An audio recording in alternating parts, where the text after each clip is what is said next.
Hey guys, welcome back. My name is Brian from NY Blade EDC, and today I got a good one for you. We've got the Hinderer XM18.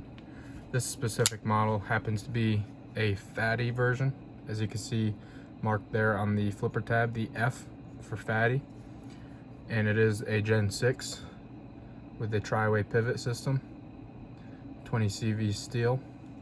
This one happens to be a Warncliffe 3.5 inch blade.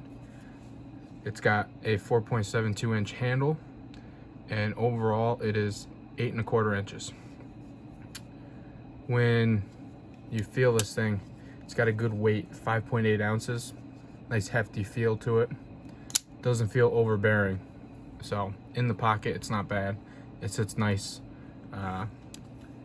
The profile is fairly slim. Some people complain about that, but let's get into a size comparison. First off, let's move that down. We got the Spyderco PM2. Dang near the same size. A little different, not much. Up next, we got the Rat Model 1. Also the same realm there. It's a good size comparison.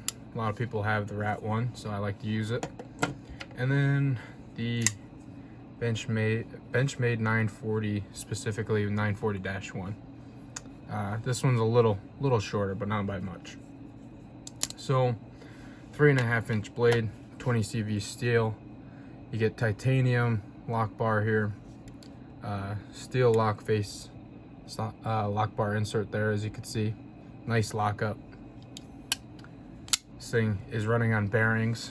This is the tri-way pivot system, so you can have your choice of Teflon, phosphor bronze, or bearings in there. So I like the options that you can get there. When putting in the Teflon, I wasn't too impressed. I tried the phosphor bronze as well. Also was not impressed, or not unimpressed, but I just didn't really care for it as much. So when I put the bearings in, that's what I stuck with. I haven't had to clean them out. I've had them in there for a while. They've been doing good. So the action, like I said, on the bearings is fantastic. I like to fidget with this one. It likes to drop shut. That nice 3.5 inch blade.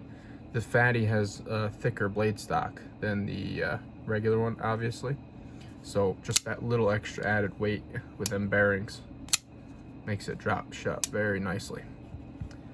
The lock is a frame lock here with the steel bar insert, and then the over travel stop under there, as you can see.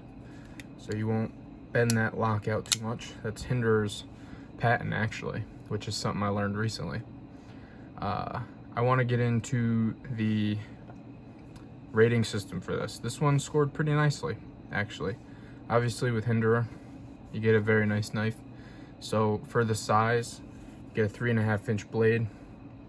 Overall, you get a nice choil there.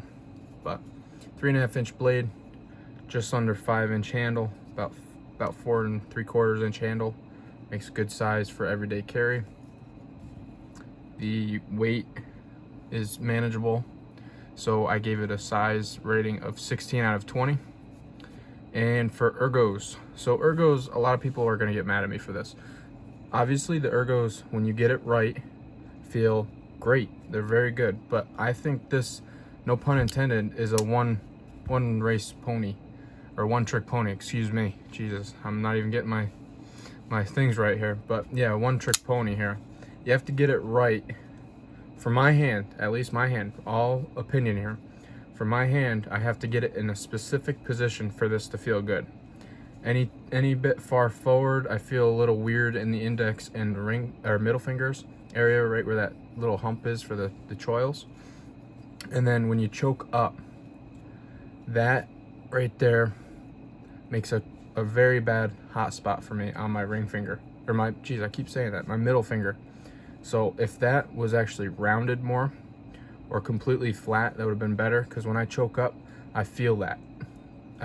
So I say this is a one-trick pony. You have to get it just right for my hand for the ergos to feel good.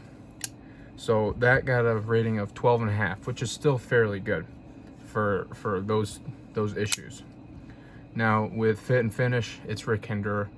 There's not much to say. He does a very fantastic, very good job of checking over the knives. His QC is great. All the milling in here looks good. There's no burrs anywhere. The screws are nice. No burrs in the screws. The G10 is all lined up. There's no misalignment here with the scale on the liner. Everything fits nice. The blade is centered. Let's try to get it on the camera there. Yeah, there you go. The lockup is about 40%-ish, which is what I like. 40% lockup is perfect for me. So fit and finish, I gave it a 15, which is on the higher end, obviously. Now action, this knife is fantastic. As you can see, flies out, drop shut. I like the flipper version of the XM18 because I actually, this is just me, it's not the knife. I have issues with thumb studs, especially with a D10 that's this hard. I might be hitting the lock bar, I don't know. There we go. But thumb stud, when I have the choice of a thumb stud or a flipper, 99% of the time I'm going to use the flipper. But this one does good when you're using the flipper. It's really hard to get it to false or have a dry fire if you say misfire. Excuse me. It's really hard to have this have a misfire when using the flipper tab. The tab itself is actually pretty nice. It's a push button and it flies right out. So action, I give this a 15. Nice drop shutty, bearings, flies out. So very nice. Now price point, this is where Hinderer really does not shine in my eyes. Hinderers are very plain to me. Very nice, but very plain. As you can see, if it wasn't for this Wharncliffe, it would look like a typical knife to me, you know? There's nothing that says, look at me, I'm a flashy looking knife, and this is fantastic. Obviously, you're getting premium materials, 20 CV with an elite heat treat. Hinderer does a very nice job with his heat treats. You're getting titanium, nice finish, everything. G10's nicely done. Everything looks good. But $475 for this knife to me is, in my book, opinion, too high. So the difference between the fatty and the standard version is you're getting a little bit thicker of a blade stock and you're using the XM24 backspacers here. In my eyes, I don't know what goes into this, if that really justifies the $50 price increase by selling it that way. I don't know, but the price rating I gave on this is an 8 out of 20. I think the price increase, a $50 price increase just to have a thicker blade stock and thicker backspacers here, I don't really think $50 is worth it to me. I'd prefer a standard size at 425, which is not much thinner, to be honest with you. When I handled it, it almost feels the same. It's slightly thinner, not by much, but I think the price could be better on this. Even like a 440-ish, 445, a $20 increase, I could see that, because you are using more material and you're using larger backspacers. But I don't think $50 is really worth it, in my opinion. So when you round up 16, 12.5, 15, 15, and 8, you get 69.5 out of 100. Gets 2 thumbs up from me. I love this knife. I've carried this knife.